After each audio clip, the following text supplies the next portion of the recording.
지난번 집중호우로 인해서 우리나라도 많은 피해를 봤지만 옆 나라 중국이나 일본을 보면 우리나라는 그에 비해서 참 다행인 것 같아요. 지금 중국은 난리도 이런 난리가 없고요. 일본도 마찬가지고요. 그래서 어쨌든 우리나라도 이제 태풍이 또 올라온다고 하는데 큰 피해 없이 잘 지나가면 좋겠다라는 마음도 들고요. 또 이 나라가 지금 8월 1일 날 관세 협정을 놓고 지금 위기 속에 있지 않습니까? 여러분, 관세가 잘 해결되지 않으면 이 중공업도 타격이 많고요. 현대자동차는 말할 것도 없고요. 이게 잘 타결이 돼서 이 나라가 이 어려운 위기를 잘 극복하면 좋겠다. 여러분, 기도해야 할 때인 것 같습니다.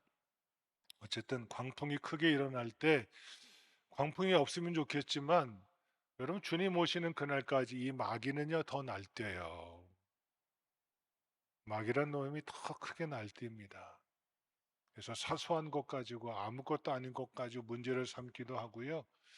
자기 소견이 옳은 대로 살아가는 인생길을 더 험악하게 만들어서 우리 인생이 더 험악해질 때가 더 많이 있다라는 것 기억하시고, 광풍이 크게 일어날 때 우리의 믿음이 드러납니다. 위태할 때 믿음이 드러나게 되어져 있고요. 권면할 때, 하나님의 말씀으로 권면할 때 내가 어떤 태도를 보일 것인가, 그리고 선택할 때 이 본문에 나오는 백부장 율리오가 바울의 말보다 누구의 말을, 선장과 선주의 말을 더 믿더라. 더 믿더라. 우리가 인생길을 살아갈 때 우리의 믿음은 세상의 논리와 세상의 기준이 아니에요. 하나님의 말씀이 평강성도의 삶의 원리가 되어지고 기준되어지는 믿음의 길을 걷는 자 되어지기를 주님의 이름으로 축원합니다. 그게 믿음이에요. 세상은 보편 논리를 말하고 상식을 말합니다. 근데 믿음은요, 하나님의 은혜를 말하고 하나님의 말씀이 내 삶의 원리가 되어지는 것입니다. 그 길을 걷는 자가 되어질 줄로 믿습니다. 두 번째 따라 합시다. 지혜롭게 사는 삶. 지혜가 있어야 됩니다. 광풍이 크게 일어날 때 인내하는 지혜가 있어야 됩니다. 그거 참지 못해가지고 그때 내가 그 어려움, 그 위기를 정말 잘 참았으면 더 큰 은혜가 있을 터인데, 그걸 참지 못하는 지혜가 없으면 인생에 더 어려움을 겪을 수가 있다는 것 본문을 통해서 말씀해 주고 계시고요. 두 번째는 대비하는 지혜가 있습니다. 이 백부장과 선장과 선주들이 이 순풍을 만나니까 뭐 하는 거야? 야, 이제 다 됐구나. 근데 여러분, 이때는 지중해에 뭐가 일어날 때라고요? 광풍이 자주 일어날 때예요. 내 인생길 하나님의 말씀을 떠나 살 때 순풍이 일어나더라도요, 그 뒤에 뭐가 있음을 아셔야 됩니다. 광풍이 일어나면 꼭 대비하는 지혜가 있어야 됩니다. 그걸 모르면 하나님이 계시면 나한테 어쩌면 이럴 수 있어라고 오히려 자기 잘못을 누구한테 뒤집어 씌워요? 하나님께 뒤집어 씌우는 어리석은 인생을 살아갈 수 있기에, 인생이 길을 걸어갈 때, 내가 믿음의 길을 걸어갈 때 그것이 혹시 순풍이 불더라도 그때 뭐가 있음을, 광풍도 따라옴을 대비하는 지혜가 있어야 됩니다. 세 번째로는 포기하는 지혜가 있어야 됩니다. 왜? 생명이 더 귀하기에. 오늘 읽은 말씀 보면 그들이 뭘 버려요? 배의 기구들을 다 버립니다. 배 연장들을 다 버립니다. 배 하물들을 다 버립니다. 배를 어떻게든 가볍게 해서 살아남기 위해서 그동안 자기들이 가졌던 그 모든 것에 집중되어 있던 모든 것들을 다 포기해 버립니다. 왜? 그것보다 무엇이 더 귀하기에? 생명이 더 귀하기에. 우리 믿음의 길을 걸어갈 때 하나님의 말씀이 귀한 줄 알고 말씀에 유배되는 모든 것들이 있다면 포기하고 버릴 줄 아는 정말 지혜로운 믿음의 길을 걷는 자, 이 아침에 예배하는 평강의 모든 권속이기를 주님의 이름으로 축원합니다.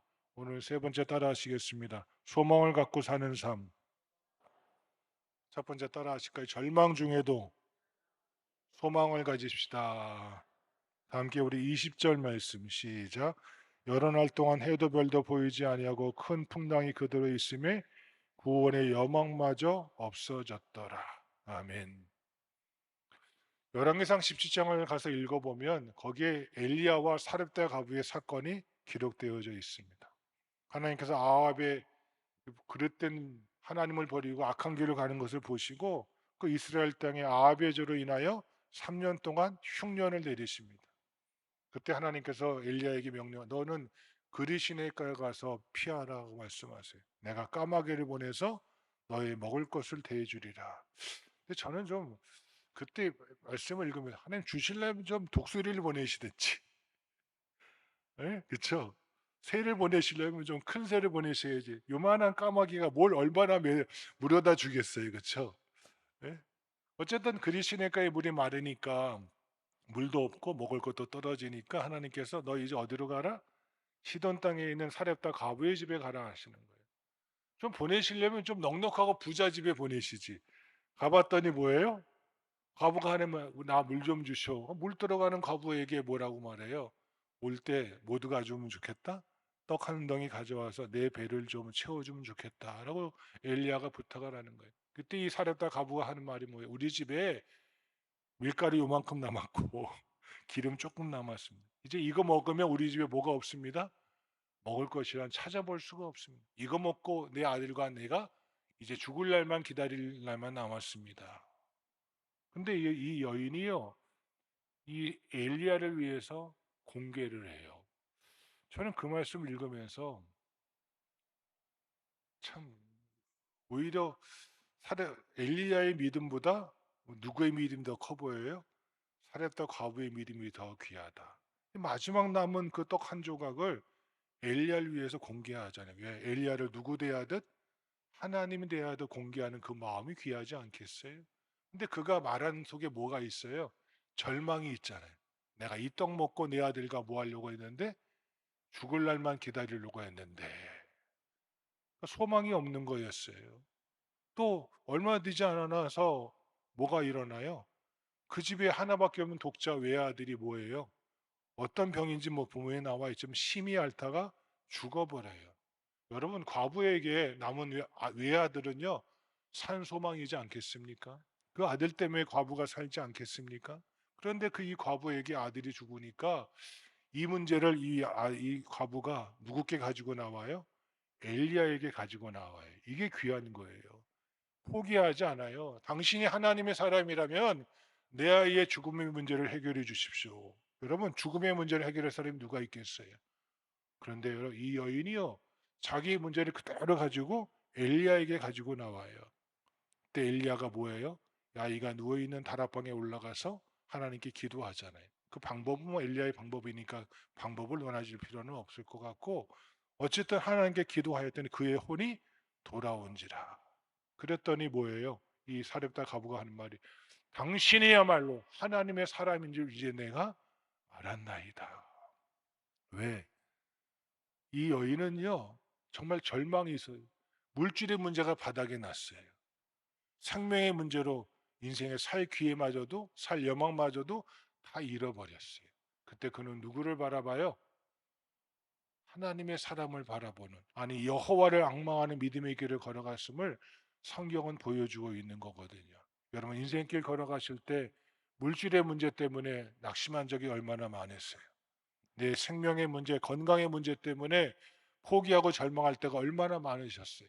근데 사렙다 가보는요 물질의 문제 앞에서 생명의 문제 앞에서 누구께 나가요? 하나님께 나아가잖아요. 절망 가운데서도 그는 하나님께 소망을 두었습니다. 오늘 본문의 말씀 뭐라고 나와 있습니까? 여러 날 동안 해도 별도 보이지 아니하라고 했습니다.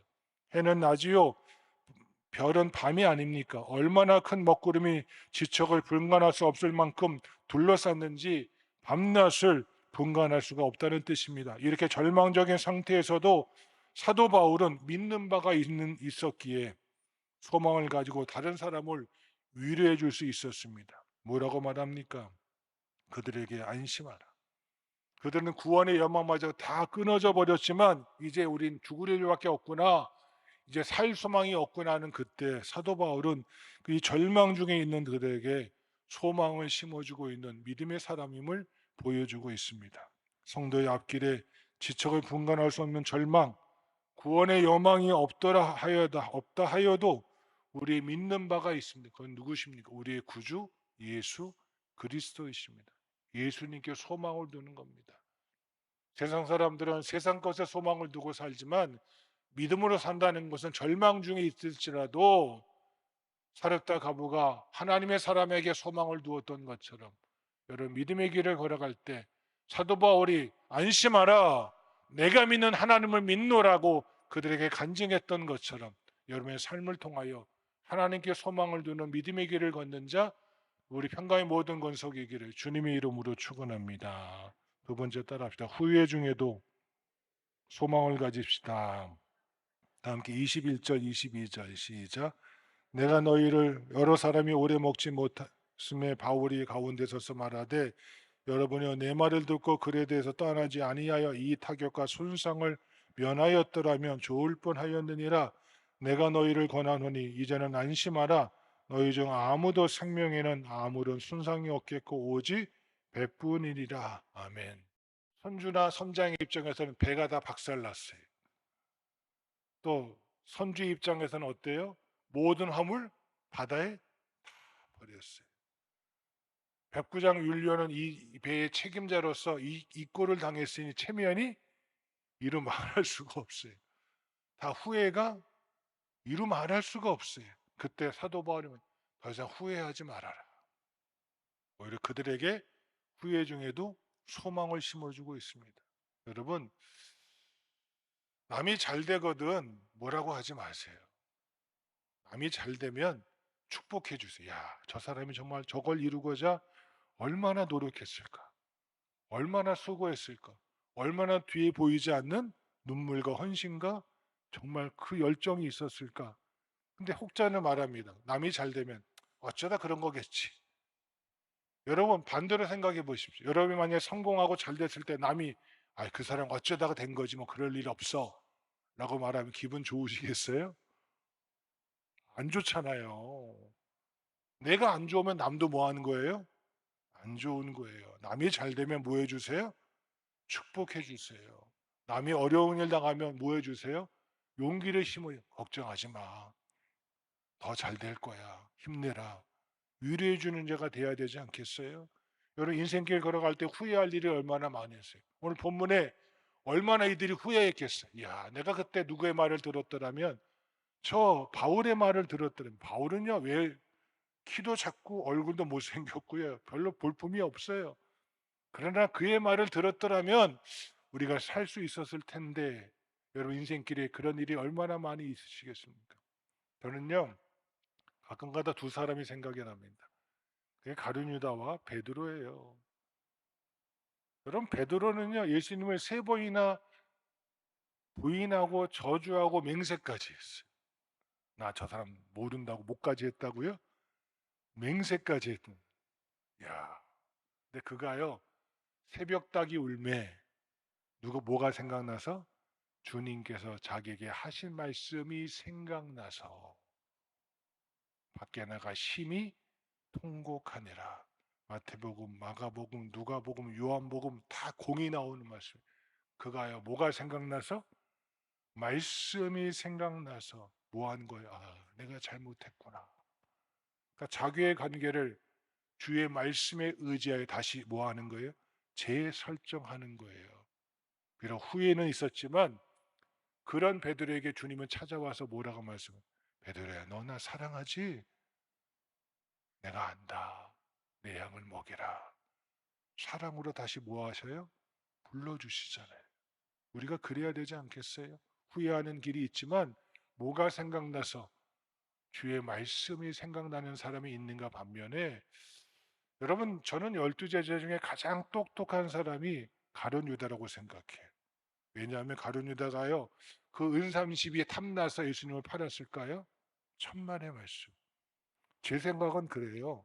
성경에 그렇게 나와 있지 않지만 가룟 유다는 너무 머리가 똑똑해서 이렇게 생각해요. 예수님을 궁지로 몰면 예수님을 사지로 몰면 이 가룟 유다는요 예수님께서 승승장구의 길을 가기 바랬거든요.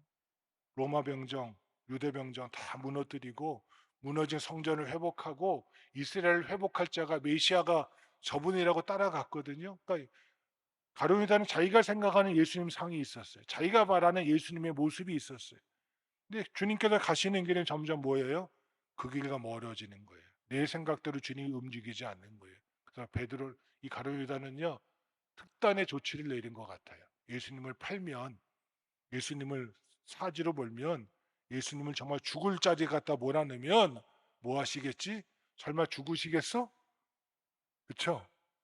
예수님을 죽는 자리에 몰아넣으면 주님께서 너 이놈 하고 뭐 할 것 같아요? 암행어사 출두하는 것처럼 모든 판세를 뒤집어 버리시겠지. 아마 그 생각을 가지고 예수님마저도 누구 뜻대로 자기 생각과 판단과 자기 계획대로 움직이려고 했던 자가 누구예요? 그게 가룟 유다예요. 근데 주님께서 그 길을 가셔요? 아니잖아요. 가룟 유다가 바라는 그 길을 가지 않으시고 하나님이 원하시는 그 길을 가잖아요. 그때 뭐예요? 자기 신념이 무너져 내리니까. 자기 생각에 자기 인생의 가치관이 처절하게 깨져버리니까 그가 인생을 뭐하고 말아요? 포기하고 말잖아요. 여기에 차이가 있습니다. 주의 말씀이 생각나는 사람과 자기 신념 가지고 살아가는 사람과의 차이가 여기 있습니다. 인생이 후회되더라도 누구께 소망을 두는 자, 하나님께 소망을 두는 자가 이 아침에 우리 모두의 이기를 주님의 이름으로 축원합니다. 세 번째 따라 하실까요? 은혜 중에 소망을 가지십시다. 사람들이 이제 다 죽었구나. 이렇게 풍랑에 휩쓸려 가니 더 이상 소망이 없습니다. 근데 본문을 보면 뭐하고 나옵니까? 다 함께 우리 23절로 26절까지 시작. 내가 속한 바 곧 내가 섬기는 하나님의 사자가 어젯밤에 내 곁에 서서 말하되 바울아 두려워하지 말라. 내가 가이사 앞에 서야 하겠고 또 하나님께서 너와 함께 항의하는 자들 다 내게 주셨다 하셨으니 그러므로 여러분이여 안심하라. 나는 내게 말씀하신 그대로 되리라고 하나님을 믿노라. 그런즉 우리가 반드시 한 섬에 걸리리라 하더라. 아멘. 모든 사람들은 지금 밀려오는 파도 소리에 그만 넋을 잃고 있는데 사도 바울은 먹구름 속에서도 누굴 봅니다? 하나님의 사자, 천사를 바라봅니다. 사람들은 나 죽었구나 절망하며 토하며 탄식하며 비탄하고 있는 그때에 사도 바울은 하나님의 사자를 바라봅니다. 삼킬 듯이 달려오는 파도 소리 속에서 사도 바울은 하나님의 말씀을 듣고 있습니다. 이것은 바로 놀라운 은혜의 체험 아니고 무엇이겠습니까? 다른 사람들은 이런 체험이 없기 때문에 전부 절망 상태에 빠져 울고 있었으나 바울은 이런 상황 속에서도 이런 은혜 속에 살았기 때문에 그런 위급한 풍랑 중에서도 소망을 가지고 있었을 것입니다. 사도 바울은 그 먹구름 속에서 함께 하시는 하나님의 사자를 바라보는 영의 눈이 열렸습니다. 그 풍랑과 엄청난 바람 소리에 그의 귀를 빼앗기지 않고 하나님의 말씀에 그의 귀가 가득했습니다. 여러분, 이게 바로 은혜입니다. 세상은 풍랑이 일고 먹구름이 차서 아무것도 보이지 않고 어떤 소리도 들릴 수 없는 그 엄청난 굉음이 가득하더라도 하나님을 바라볼 수 있는 믿음의 눈이 열리고 하나님의 음성을 들을 수 있는 믿음의 귀가 열릴 때 그런 자가 세상을 향하여 소망을 심어놓는 자가 될 수 있다고 성경은 말씀하고 있습니다. 우리의 가정생활이나 개인생활에 이런 풍랑이 닥쳐온다고 할지라도 먹구름 속에서도 은혜를 받고 파도 속에서도 하나님의 음성을 말씀을 듣고 희망 가운데 살아가는 자에게 하나님의 승리가 보장되어 있는 믿음의 길을 걷는 자, 이 아침에 우리 모두의 길을 주님의 이름으로 축원합니다. 이게 바로 은혜입니다. 아무것도 보이지 않습니다. 바람소리만 횡하니 불어옵니다. 그러나 그 속에서 사도 바울은 하나님의 사자를 보았고 사자가 전해준 하나님의 음성을 그는 들었습니다. 그러게 그는 담대히 말합니다. 이 말씀하신 대로 이루리라. 하나님께서 하실 줄로 믿습니다. 이 믿음의 고백으로 살아가는 이 광풍이 크게 일어날 때 이런 소망으로 살아가는 자가 우리 모두이기를 주님의 이름으로 축원합니다.